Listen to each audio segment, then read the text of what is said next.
ଦେଖନ୍ତୁ ଆଜି ହେଉଛି ଆନ୍ତର୍ଜାତିକ ଭିନ୍ନକ୍ଷମ ଦିବସ 2025।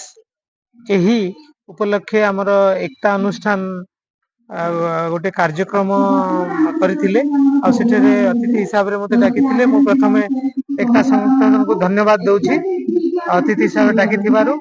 ଆଉ ଆସିକି ଏଠି ବହୁତ ଖୁସି ଲାଗିଲା।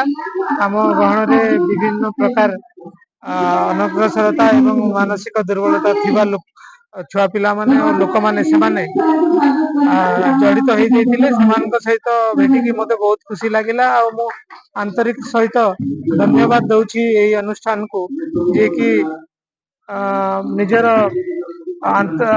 ପ୍ରଚେଷ୍ଟାରେ ଲୋକମାନଙ୍କୁ, ଯୋଉମାନେ କି ଡିଫରେଣ୍ଟଲି ଏବଲ ଅଛନ୍ତି, ସେମାନଙ୍କୁ ସେମାନେ ସାହାଯ୍ୟ କରିପାରୁଛନ୍ତି।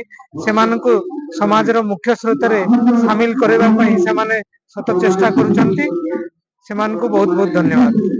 ନାଇଁ ଇଏ ତ ଆନ୍ତର୍ଜାତୀୟ ଭିନ୍ନକ୍ଷମ ଦିବସ ଆଜି ଆମେ ଗୋଟେ ଦିନ ପାଳନ କରୁଛୁ, କିନ୍ତୁ ଆମ ପାଇଁ କାମ ପ୍ରାୟ ସବୁଦିନ ରହୁଛି। ସୋ ଆମେ ପୁରା ଅହରହ ଚେଷ୍ଟା କରୁଛୁ କି କିଭଳି ଭାବରେ ଭିନ୍ନକ୍ଷମ ମାନେ ଗୋଟେ ମୁଖ୍ୟ ସ୍ରୋତକୁ ଆସିପାରିବେ ଏବଂ ବହୁତ ପିଲାମାନେ ଆସୁଛନ୍ତି ଯୋଉମାନଙ୍କର ବି ଗୁଡାଏ ପରିବର୍ତ୍ତନ ଆମେ ଦେଖିପାରୁଛୁ। ଯଦି ଆମେ କହିପାରିବାନି ଯେ ସେମାନେ 100% ପୁରା ପରିବର୍ତ୍ତନ ହେଇଯିବ, କିନ୍ତୁ କିଛି ନା କିଛି ଆମେ ତାଙ୍କୁ ନିଜ କାମ ନିଜେ କେମିତି କରିପାରିବେ, ପାଠ ପଢି ପାରିବେ, ସ୍କୁଲକୁ ଯାଇପାରିବେ, ତ ଏଇ ଉପରେ ଆମେ ବହୁତ ଧ୍ୟାନ ଦେଇକି କାମ କରୁଛୁ ଏବଂ ବହୁତ ପିଲାଙ୍କର ବି ଏଥିରେ କିଛି ପରିବର୍ତ୍ତନ ଆସୁଛି ଏବଂ ଅଲଗା ଯୋଉମାନେ ସକ୍ଷମ ସେମାନେ ବି ସେମାନଙ୍କୁ ବହୁତ ସୁନ୍ଦର ଭାବରେ ଗ୍ରହଣ କରୁଛନ୍ତି।